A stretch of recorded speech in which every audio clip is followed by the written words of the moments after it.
name's Jack, and today we're going to talk about triggers and what that means and how they can teach us something about ourselves. So I'm going to let you take the ball with this because you spent a lot of time working on yourself, and yet that's kind of what you specialize in. You help people along with their triggers as well. Yes, yeah. So last week we touched base with talking about owning your truth and things. I briefly mentioned for 2 seconds that what people show us where we need to heal. And so triggers, and we kind of touched base about what a trigger is, but I'll refresh in case you missed that episode, is when somebody does something to us and we react, which is I'd like to say a hissy fit, but you get angry or frustrated. And I mean there's big things, and then almost like a knee-jerk reaction. Yes, right? I love that knee-jerk reaction. Now, I want to get this right out on the open right away. Their action might not be acceptable. It might be, and it might not be. They might be doing something really horrible to you, and that is not acceptable. However, your reaction doesn't have to be that knee-jerk reaction either. So when they knee-jerk reaction you, it's something in you where it's there's fury, you want to lash out somehow, verbally it means that there's something, that person is showing up to show you something. Again, not all their actions, they're not acceptable, but it's just learning how to react in a different way, because when we come at it a different way, then we can handle the situation more clear-headed, and we can actually, depending on what level of, we're going to talk about, just in general. And I even want to talk about, I've had some relatives that cause, knee-jerk reactions in me. Sure. And I was like, oh, my goodness. And at first, Where did that come from? Yeah. Well, first off, before I even knew about triggers, I was blaming them. Mm-hmm. And then I realized, I'm like, oh, it's on me. And yes, that might seem like, oh, crap, I suck. But it's not that. It's really empowering when you get to change your reactions to something. When you get to be like, okay, I don't have to act this way. This person doesn't have to make me feel this way. Their behaviors might not change. But in my experience, a lot of the time they usually change because you're now not expecting them to be the way that was triggering you in the first place. Ah, yes. So it's really just understanding that people are in our lives to show us where we need to heal. And one of the best things to do is to take a moment. And again, your best friend, the journal, is a good thing to write down. And if you need when it happens, if you can excuse yourself in that moment, all the better. Maybe you can't get your journal, but there's phones where you can go to the bathroom and just pretend you're going to the bathroom, and you could write in your notepad on your phone or wherever you want to do I prefer not emails, have it locked down so this person can't find it, because you don't need to have that conversation with them. No. This is all between you and your you and you. Yeah. Conversation with you. So it's really just figuring out, what did they do that triggered you? How did that make you feel? And if that's all you can do in that moment, just write down, or even if you're in a place where you can be quiet, record yourself and be like, I feel like this right now, and just get it out on record, because phones have recorders. Yeah. Not even just out of you, just make a note. Okay. Because when you're in that heated moment, that's the best moment to understand what happened. Gotcha. However, it might not be the best time, one, to do the work. Reflect. To reflect, because you could be in a family function or in a big work party. It could be anywhere. And maybe you can't take that time at that moment. So document it if you can. If you can't, then it's just try your best to just hang on to those tips. What did they do to trigger me? And for the most part, if it is a trigger, you'll most likely remember what the knee jerk reaction was, what caused it. Because when you think about what happened again, you'll feel it again. So But I like to do it as soon as possible, because then we also, the longer we wait to do something, the less likely we are to deal with the feelings that came up. So I do like to try and get it out of the way, or I don't even want to say out of the way, but I do try my best to make a point of doing it as soon as possible, like that same day or the day after if need be. But I find that if I don't look at the triggers right away, I do forget about them. Right. Until the next time I get triggered, I'm like, oh, crap, I didn't deal with this again. Yeah. So it's like, and these people will keep triggering you until you heal that part of you. So what's the next step? After you figure out what the event is or what they did, what they said, is when did you learn that that was unacceptable? When did you learn that that behavior, what they did was unacceptable? And figure it out when it happened in your life. And then it's like, do you do that somewhere in your own life?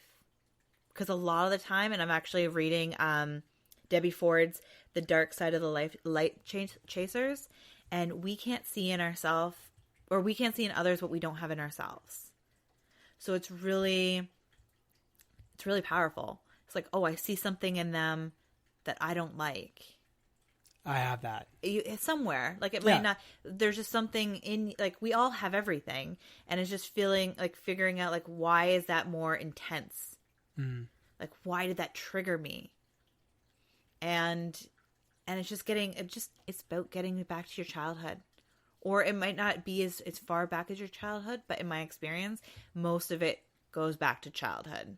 And then we start putting on personas and we grab other people's beliefs and all this other stuff. Making excuses. And just then all of a sudden we don't even know who we are, or we think we know who we are, but we're, following a lot of other things. So then these triggers come back, pow, like in your face, do something about this. And that's really what it is. So it's really a blessing when somebody sets you off. It could be road rage. Like even when you're road raged, and that's something I'm still working on. I was like, why is that causing me grief? And a lot of the time it might just be that I'm not centered either. It's really just taking some time to figure out what it is that's causing you that knee-jerk reaction. And it's so what was it? Where in your life do you use those behaviors? And you might not even be aware of these. Okay. Or it's like you used to, and maybe somebody made fun of you or whatever it may be, but just journal the heck out of the knee-jerk reaction. That's true, actually, because if the more you write about it, then it starts moving away from the actual event and more into what you felt like, and then from there, where is it coming from inside of you? Once you understand that it's like, oh, it comes from this, you can heal it. It's like, oh, okay, like you can just understand it. It's even just shining light on it and just like, oh, I see. I got this. Like, you can just understand it more.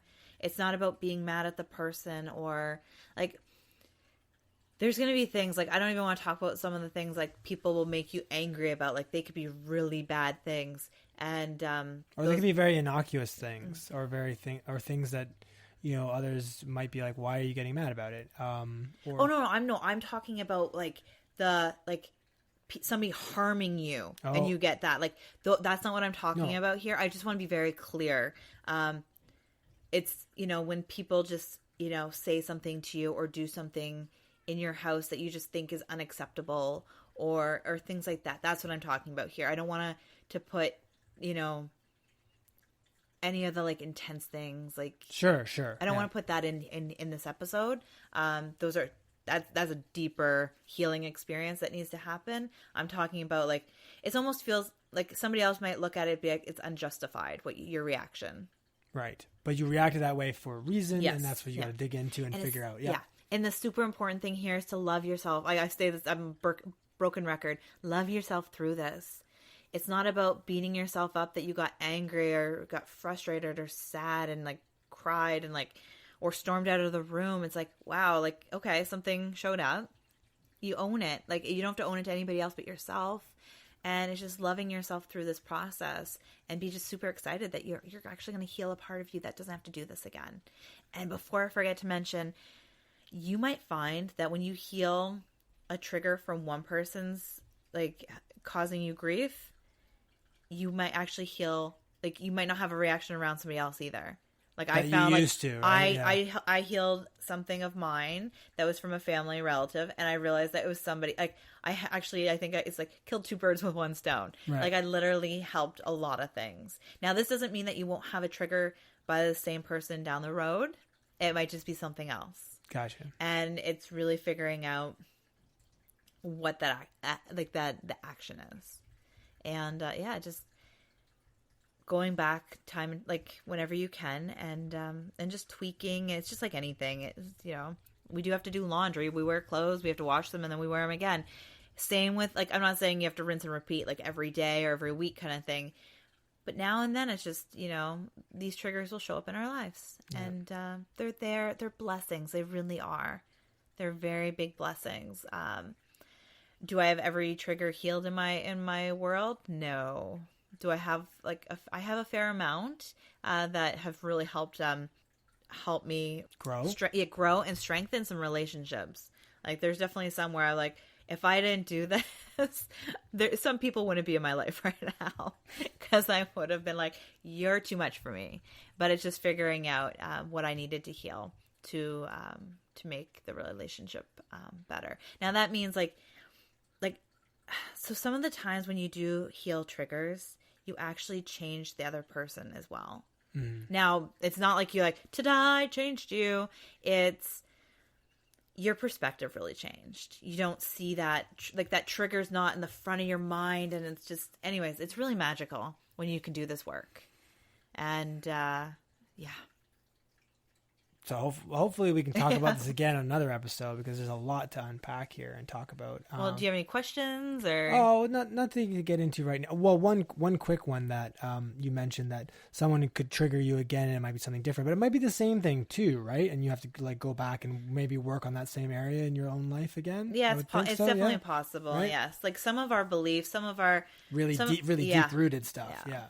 Okay. For sure. That makes sense. Yeah.